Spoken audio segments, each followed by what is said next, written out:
Good morning friends, स्वागत है मेरे यूट्यूब चैनल पे। और आज हम लेकर आए हैं आपके लिए आज की ताज़ा खबरें, जो कि विभिन्न अखबार के कटिंग से लिया गया है। सबसे पहला खबर हम शुरू करने जा रहे हैं। उन अभ्यर्थियों के लिए बहुत बड़ी खुशखबरी है जो लोग सातवें चरण का बहुत बेसब्री से इंतज़ार कर रहे हैं, चाहे वो प्रारंभिक हो या उच्च माध्यमिक हो या माध्यमिक हो। जो लोग बेसब्री से इंतज़ार कर रहे थे उनके लिए बहुत बड़ी खबर है। छठे चरण के तुरंत बाद होगी सातवें चरण की प्रारंभिक शिक्षक नियुक्ति। ये पटना संस्करण से पेपर का कटिंग है। राज्य में छठे चरण के प्रारंभिक शिक्षकों की बहाली समाप्त होते ही सातवें चरण के शिक्षकों की नियुक्ति की प्रक्रिया शुरू की जाएगी। छठे चरण के प्रारंभिक शिक्षकों की बहाली अंतिम पड़ाव पर है। सातवें चरण के शिक्षकों की नियुक्ति की प्रक्रिया प्रारंभ होने के मद्दे नज़र शिक्षा विभाग ने बिहार विद्यालय परीक्षा समिति से कहा है कि वह शैक्षणिक सत्र 2019-21 के डीएलएड परीक्षा का रिजल्ट यथाशीघ्र निर्गत करने पर विचार करे। इस बाबत शिक्षा विभाग के अपर मुख्य सचिव संजय कुमार ने बिहार विद्यालय परीक्षा समिति के अध्यक्ष को पत्र भी लिखा है। तो ये बहुत बड़ी खबर है। अगला खबर जो है वो इसी से रिलेटेड है, सातवें चरण से ही रिलेटेड है। डीएलएड 2019-21 का जारी होगा रिजल्ट।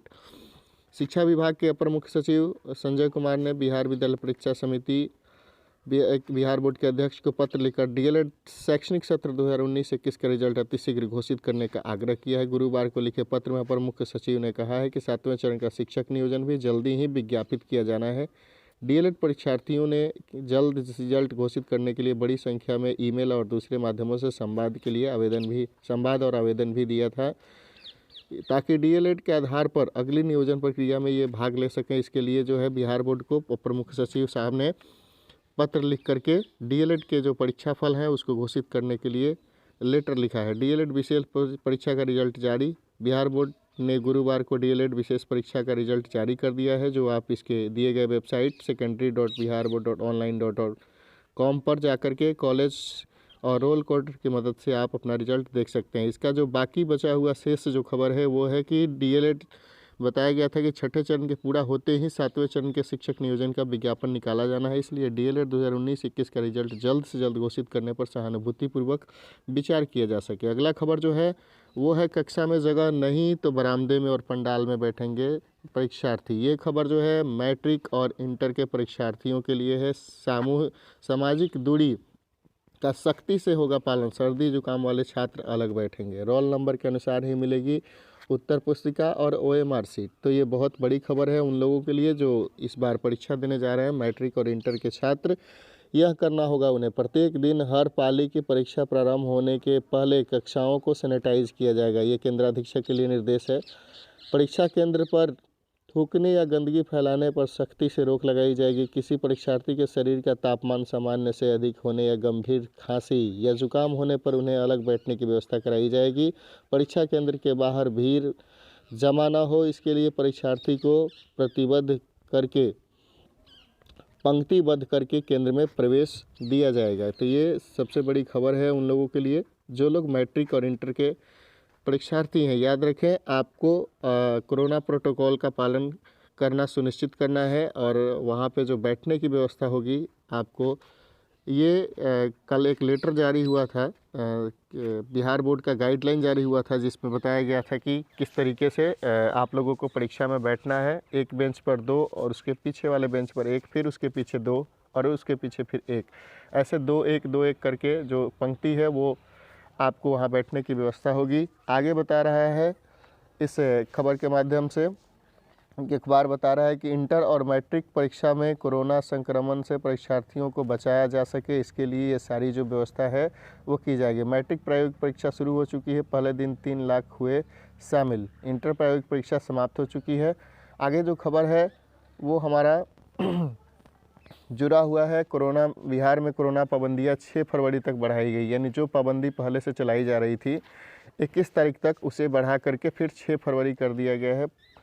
50 लेज स्टाफ सहित 50 लोग स्टाफ सहित शामिल होने की सलाह दी गई है। विवाह समारोह वगैरह में 50 लोग ही शामिल हो सकते हैं।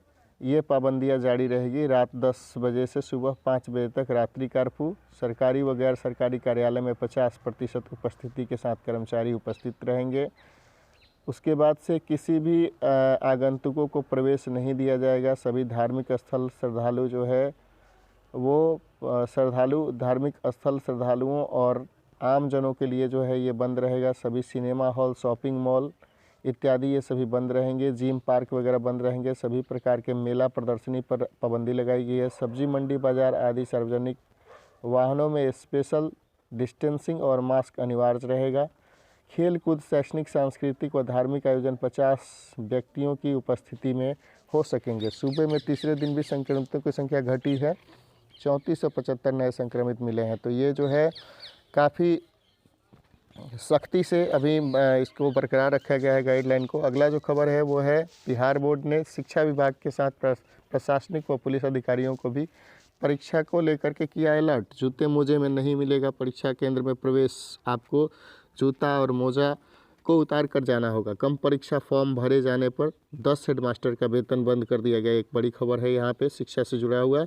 इन स्कूलों पर कार्रवाई। उच्च विद्यालय मुसहरी, उच्च विद्यालय मोतीपुर, उच्च विद्यालय गायघाट, उच्च विद्यालय कटरा, उच्च विद्यालय औराई, उत्क्रमित माध्यमिक विद्यालय काटी, उत्क्रमित माध्यमिक विद्यालय मोतीपुर, उत्क्रमित माध्यमिक विद्यालय रसूलपुर साहेबगंज, उत्क्रमित माध्यमिक विद्यालय मीनपुर, उच्च विद्यालय हजरी बाजार मीनापुर, ये सभी जो है विद्यालय के प्रधानाध्यापक के ऊपर वेतन बंद करने का आदेश दिया गया है, क्योंकि कम परीक्षा फॉर्म भरे गए हैं। यहाँ से इंटर के 5 केंद्रों पर बदले गए केंद्राधीक्षक।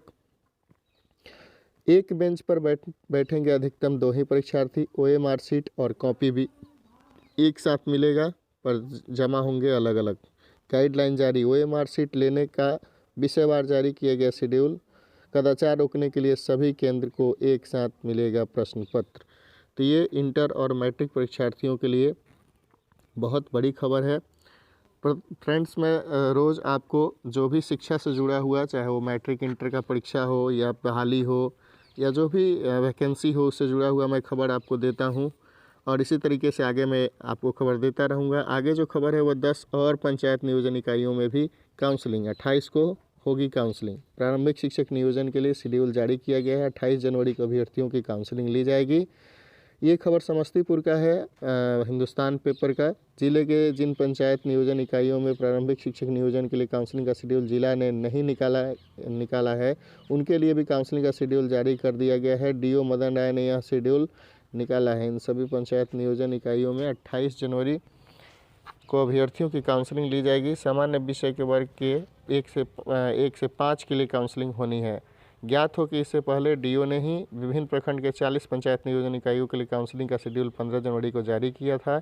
इस तरह अब कुछ 50 पंचायत नियोजन इकाई की काउंसलिंग अलग अलग तिथि में होगी। इन पंचायत नियोजन इकाइयों में 28 को होगी काउंसलिंग। यहाँ कुछ नाम दिए गए हैं। बताया गया है कि जिले के रोसड़ा प्रखंड के रोहुआ और मोहिउनीर नगर पश्चिम पंचायत नियोजन इकाई की काउंसलिंग +2 रोसड़ा उच्च विद्यालय रोसड़ा में होगी। इसी तरीके से यहाँ पे कुछ नाम दिए गए हैं जहाँ विभिन्न प्रकार के पंचायतों का नियोजन होना है। तो ये अगर मेरा वीडियो अच्छा लगे आपको तो आप मेरे चैनल को सब्सक्राइब करें, लाइक करें, शेयर करें। और धन्यवाद मेरे इस वीडियो को देखने के लिए। आगे बने रहें मेरे साथ। मैं इसी तरीके से आपको रोज़ की जो नई खबरें हैं शिक्षा और से जुड़ी हुई मैं आपको देता रहूँगा। थैंक्स।